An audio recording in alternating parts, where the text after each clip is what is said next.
to Staffworks Explained. If you are here for the first time, please consider subscribing to this channel. In this video, we'll be talking about Rwanda and Dangote Refinery, where we say that a stake is on the table, but not yet a deal. By any measure, a 700,000 barrel a day refinery in East Africa would be a project capable of changing the region's energy map. But the latest development involving Rwanda raises a more important question than whether Kigali wants a piece of it. Can East African governments actually turn political interest into billions of dollars of committed capital? Rwanda has now publicly acknowledged that discussions are ongoing over its possible participation in Aliko Dangote's proposed mega refinery in Lamu, Kenya. President Paul Kagame said in Kigali on August 24 that there has been a conversation about Rwanda taking a stake, and that the country would be happy to participate. But he was equally clear that the matter remains at an early stage and that the details are still being worked out. That qualification is important because the story circulating around the region is already beginning to sound more final than the evidence allows. The reported proposal is for East African governments collectively to take as much as 30% of the refinery. Kenya is being associated with proposed 10% holding, valued at roughly $500 million, while Ethiopia and Rwanda have been identified as other countries showing interest. The total region participation has been put at about $1.5 billion. But this is not the same thing as saying Rwanda has signed for an equity stake, appropriated the money or become a shareholder. For now, Rwanda is interested. The difference between interest and committed equity is precisely where the real story begins. So what would Rwanda gain in this? For Rwanda, the attraction is obvious, but not necessarily simple. The country is landlocked and it imports virtually all its petroleum products. That makes the cost and reliability of transport infrastructure almost as important as the price of crude itself. A large refinery on Kenya's coast supplied through a regional logistics networks could give Rwanda a strategic source of refined petroleum products closer to its principal supply corridor. But an equity stake would go beyond buying fuel. As a shareholder, Rwanda would potentially participate in the economic value created by the refinery itself rather than remaining only a customer. It could benefit from dividends if the refinery becomes profitable, influence certain shareholder decisions depending on the eventual ownership structure, and potentially secure a strong long-term position in the region petroleum supply chain. That distinction also matters. A country that merely buys fuel is exposed to the market. A country that owns part of the infrastructure has an asset. Yet, ownership also means assuming risk. If construction costs rise, financing becomes expensive, crude supply is unreliable, refinery margin weaken, or demand grows more slowly than projected, shareholders do not simply receive the benefits, they share the consequences. That's why Rwanda's eventual decision cannot sensibly be judged by the headline size of the refinery alone. Then, here, the uncomfortable question, the Uganda question, is also unavoidable. There is an uncomfortable historical comparison here. Uganda previously invited East Africa countries, including Rwanda, to participate in the ownership of its proposed refinery in Hoima. The original arrangement contemplated a 40% regional government shareholding, with the East African countries then involved in the arrangement potentially taking equal portions of up to 80% each. Kenya eventually committed to a smaller holding, while Tanzania took an 8% stake. Rwanda and Burundi did not take up the offer. The historical record does not establish a single definitive reason why Rwanda did not subscribe to the Ugandan refinery, although there are rumors that there are problems between Rwanda and Uganda at then. That is important because it would be easy to manufacture an explanation after the fact. What the record does show is that government were concerned about affordability, commercial viability, and competing demands in the public finance. Contemporary reporting quoted Kenyan officials openly describing participation in the Ugandan refinery as a budgetary question. Rwanda's non-participation, therefore, has to be understood against the broader reluctance of East African committed governments to put large amounts of public money into a project whose commercial structure was still uncertain. The circumstances are now different. The Dangote proposition is being presented by a private industrialist with the demonstrated track record of building a wide-scale refinery. The Nigerian Dangote refinery has a nameplate capacity of roughly 650,000 barrels per day and has become a major petroleum products exporter. That gives the East African proposal something the Ugandan project did not have at the same stage, a highly visible industrial precedent. But the precedent should not be confused with a guarantee. The Nigerian refinery itself experienced huge cost escalation and construction difficulties before reaching operation. Reuters reported in July that Nigerian facility had ultimately cost more than 20 billion US dollars, despite its original investment expectation being considerably lower. A project that has already worked once is more credible than a project that exists only on paper. It is not automatically bankable.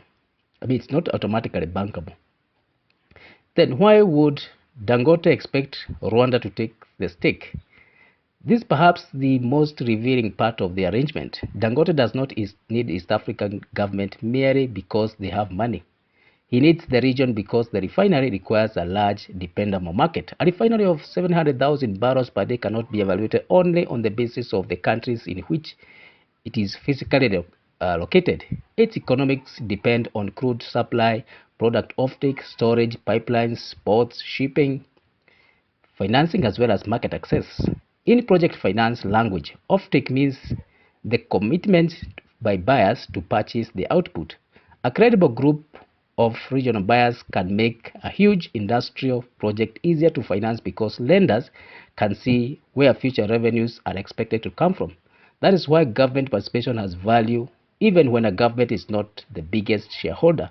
Kenya provides the location as well as a large domestic market. Uganda brings crude production and substantial petroleum products. Tanzania brings, if it comes in, brings another major market and an important coastal infrastructure.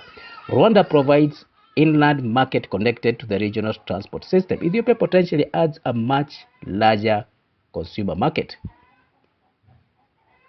The Democratic Republic of Congo and South Sudan add further potential demand and crude supply. That is the commercial logic behind the regional pitch. It is also why Dangote's offer should not be read as a charitable invitation to governments. He is potentially assembling the market, political support, as well as financial credibility needed to make a very large refinery work. And then there is Uganda. Uganda is particularly awkward.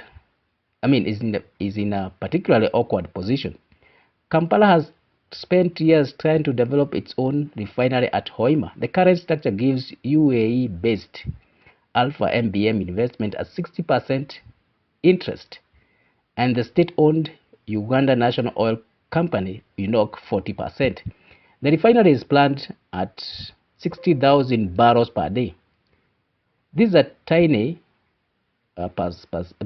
capacity compared with Dangote's proposed 700,000 barrels per day. Uganda has nevertheless signaled that it is willing to support Dangote's regional refinery while continuing with Hoima. President Yoweri Museveni said in May that Uganda was ready to buy shares in regional refinery while making clear that its own refinery would proceed. On paper, there is no contradiction. In practice, there is. Uganda would be asking itself whether it should put scarce capital into a domestic 60,000 barrels per day refinery, while also investing in much larger Kenyan facility that would potentially compete for the same regional custom. There's also the question of crude. Uganda oil strategy is built around producing its own crude and creating domestic value addition. The country's crude is expected to move through the East African crude oil pipeline EACOP to the coast. If the Dangote refinery becomes the regional dominant processing center, the economics of Uganda-owned refinery could come under great scrutiny. The comparison, therefore, cannot be simply small refinery versus big refinery. It is a question of whether Uganda wants to own both a domestic processing facility and a regional one, and whether both can earn adequate returns. Uganda's own project is also not yet at the finish line. In August, the Petroleum Authority of Uganda said that the final investment decision for the $4 billion Hoima refinery was expected in February 2027, with basic engineering already going on. That makes the next few months particularly significant. So who else is interested in Lamu Dangote crude oil refinery? Kenya is the clearest case. The proposed 10% Kenya holding has been valued at approximately 500 million US dollars. Ethiopia and Rwanda have also been publicly identified as potential participants, or interested participants for that matter. Uganda has expressed support for the regional concept and said it's prepared to buy shares, although its position must be reconciled with its own refinery project. Tanzania has different history with the project. The refinery was initially associated with Tanzania Tanga before Dangote subsequently selected Lamu in Kenya, citing commercial and technical consideration. Dangote nonetheless continued discussion with Tanzania and has invited the Tanzanian government to participate. This matters because the geography has changed, but the regional commercial proposition has not. The refinery may be in Kenya, but Dangote is selling it as an East African asset. But where will the 1.5 million US dollars or billion US dollars come from? This is where the political declarations meet project management. Suppose the regional governments really do subscribe to 1.5 billion US dollars of equity. That money cannot be raised by applause at a summit. Each government would need to approved investment structure, evaluation, shareholder agreement, budgetary allocation or financing mechanism, and eventually cash calls or other legally binding commitment under the project agreements. For Kenya, the reported $500 million committed is already substantial, a huge amount for that matter. For Rwanda, the amount will depend on the final allocation. If the proposed 30% is divided among several countries, with eventual figure would be considerably smaller than Kenya's. But even $100 million or $200 million public investment is not trivial for a government with multiple competing infrastructure as well as development priorities. Ethiopia faces its own physical and forex constraint. Uganda is simultaneously financing major oil infrastructure. Tanzania has its own infrastructure agenda. Kenya is already pursuing a wide range of large capital projects. The question is therefore not whether the countries can theoretically raise the money. Governments can always announce financing structures. The question is whether they can commit the money at the point the project actually requires equity. That is much harder test. When would Rwanda actually have to pay? There is currently no publicly disclosed Rwanda specific payment schedule. We are told that the negotiations are at an early stage, and that absence should not be glossed over. An announcement that government is interested in equity is not the same as financial close. In a project of this scale, the important milestones would normally include completion of feasibility, engineering work, confirmation of the site and configuration, environmental and regulatory approvals, execution of definitive shareholder agreements, financial close, as well as the final investment decision. The final investment decision is the critical point. This is when the sponsors formally commit to proceeding on the basis of an agreed technical and financial structure. Equity is then injected according to the financing agreement as well as the construction requirement, rather than necessarily being handed over in one check on the day a political announcement is made. For Rwanda, therefore, the real question is, or any other country for that matter, the real question is not whether it likes the refinery. It is whether Kigali will still regard the investment as sufficiently attractive when it is asked to make the binding financial commitment. That is the point at which today's political language becomes tomorrow's budget item. Is the project actually bankable? There are encouraging signs. Dangote says it intends to finance the project through a combination of cash, bonds, and IPO, initial public offer. Reuters reported in July that site selection, soil testing, as well as engineering work had already begun. Dangote has also demonstrated that it can raise enormous amount of capital for refinery infrastructure. Its Nigerian refinery has moved from controversial construction project into a functioning industrial asset, and its output has significantly increased Nigeria's petroleum product exports. The company also announced that in August that its Nigerian refinery has secured $1 billion underwriting program ahead of planned initial public offer. All of that improves the credibility of Dangote's as a sponsor, but it does not answer the most important question about the Kenyan product. Where exactly will crude come from? At what delivered cost? What proportion will come from Uganda and Kenya? What infrastructure will carry the crude? How much storage is required? What products will the refinery produce? What will be the regional pricing mechanism? What happens if regional governments fail to purchase the volumes expected of them? And most importantly, what happens if refinery costs substantially become more than the current headline estimates? These are not technical footnotes. They determine whether the project generates adequate returns. And then there is the 700,000 barrels per day question. The proposed scale deserves particular scrutiny. A 700,000 barrel per day refinery is huge by any means. It is comparable to Dangote's Nigeria's facility and would be one of Africa's largest refining projects. That scale can produce economy of scale. A large refinery can spread fixed costs over greater production and supply multiple markets, but scale also magnifies execution risks. A delay in one major component can affect the entire integrated system. A shortage of crude affects hundreds of thousands of barrels of plant capacity. A pipeline bottleneck can constrain refinery utilization. Weak demand can leave an expensive facility operating below capacity. In project management, utilization is crucial.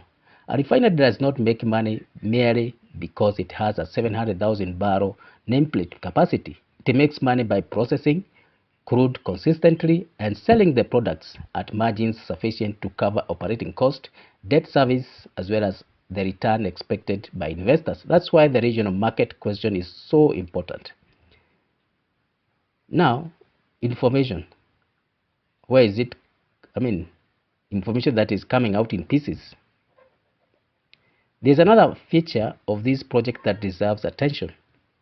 The public has not been given one coherent project document setting out investment proposition. Instead, information has emerged in stages. First, there were discussions around the regional refinery in Tanga. Then came the African Rebuild Summit in Nairobi. Then came the proposal for a 650,000 barrel per day facility. Then location shifted towards Lamu. Then came reports of a $16 billion project. Then estimates incorporated associated port infrastructure moved the figure close to $20 billion US dollars. Then came reports that Kenya would consider 10%. Then Ethiopia and Rwanda appeared interested participants. Then Rwanda president confirmed that discussion has taken place but cautioned that they were preliminary. This piecemeal disclosure does not prove that there is something improper happening behind the closed doors. Large infrastructure projects are normally negotiated before all the details become public, but it does create a legitimate information management problem. Who is speaking for the project? Is it Dangote representatives? Is it Kenyan official? Kenyan President Economic Advisors, regional presidents, government ministries, development financiers? Each may have a different reason for releasing information at a particular time. The result is a project whose political narrative is developing faster than it is publicly documented financial structure. That is dangerous. A headline can create the impression that an investment is committed when in reality, negotiations are still going on. For investors, taxpayers, as well as affected community, the distinction is fundamental. The information is not yet, it's not yet fully bankable. There is enough information to say the project is serious. There is not enough public information to say the entire financing package is bankable. Bankability requires more than a powerful sponsor, a willing host government, as well as an interested regional shares. A lender or institutional investors would want to see credible feasibility studies, cost estimates, engineering assumptions, and environmental approvals, crude supply arrangements, product sales agreements, land agreements arrangements for that matter, construction contracts, risk allocation, as well as a clearly defined capital structure. Some of these pieces are reportedly being developed. They are not all publicly available. That is why the regional equity offer should be regarded as part of the financing architecture, not proof that financing has been completed. And then there is Lamu. The environment and social opposition is not a side issue. Lamu is environmentally sensitive and culturally important. Environmental organizations have warned about potential effects on mangroves, coral reefs, seagrass, fisheries, and coastal livelihoods. Local residents have also demanded greater transparency, participation, as well as guarantees that communities would benefit from this project. These concerns cannot simply be dismissed as opposition to development. The history of Lamu itself shows why. Activists successfully challenged the proposed Lamu coal plant, with an environmental approval eventually overturned after legal findings concerning the approval process and public participation. That experience means Dangote Refinery cannot afford to treat environmental and community engagement as a public relations exercise. A project of this scale requires what project managers call a social license to operate. Not a license in the legal sense, but enough community acceptance as well as institutional legitimacy for the project to proceed without repeated disruption or litigation. The Kenyan government has already moved to coordinate the project with senior government officials involved. They may accelerate decision making, but it also means the government will have to demonstrate that speed is not replacing due process. The opposition is likely to become more complicated, or sophisticated for that matter. The strongest opposition will not necessarily argue that Kenya should never build a refinery. It will ask harder question. Who owns the land? Who gets compensated?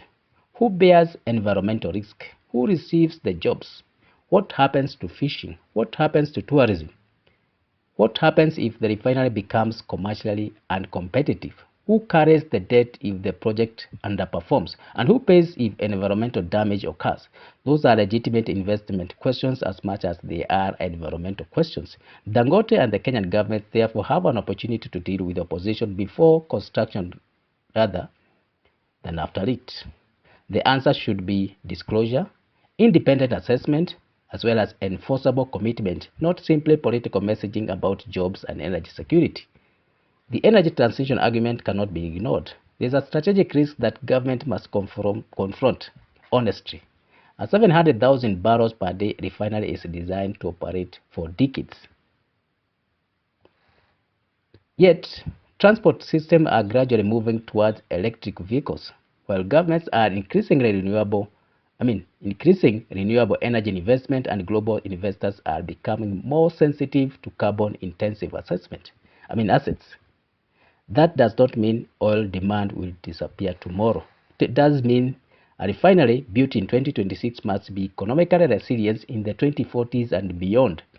The project therefore needs to demonstrate why its scale remains justified under different demand scenarios. If its economics work out only on the assumption that petroleum demand continues rising indefinitely, that is a weak investment case. If it can remain competitive under lower growth scenarios, that is a different proposition. Let's look at Rwanda's opportunity as well as its dilemma. For Kigali, the Dangote offer is attractive because Rwanda has little reason to want to remain permanently dependent on imported refined products without having some strategic influence over the infrastructure supplying them. But Rwanda has also reputation for fiscal discipline as well as carefully prioritizing strategic investment. The government therefore has to ask whether ownership is actually better than a long-term supply contract. That is a crucial distinction. If Rwanda can secure reliable fuel supply without putting substantial public capital into the refinery, the financial case for equity becomes weaker.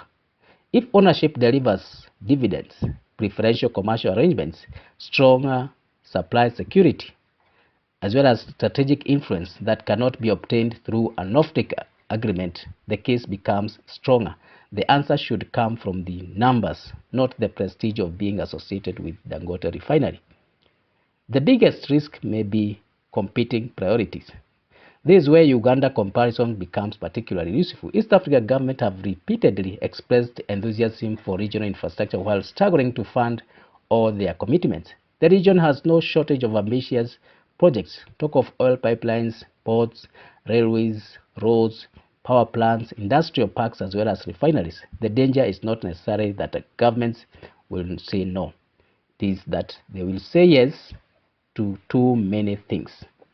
A government can make a political commitment today and discover 2 years later that the cash required has to compete with debt service, health spending, infrastructure programs, food security measures, energy subsidies, or any other strategic investment. That is how regional infrastructure projects become delayed, not necessarily because the political commitment disappears, but because the money arrives late. So, will Rwanda actually take the stick?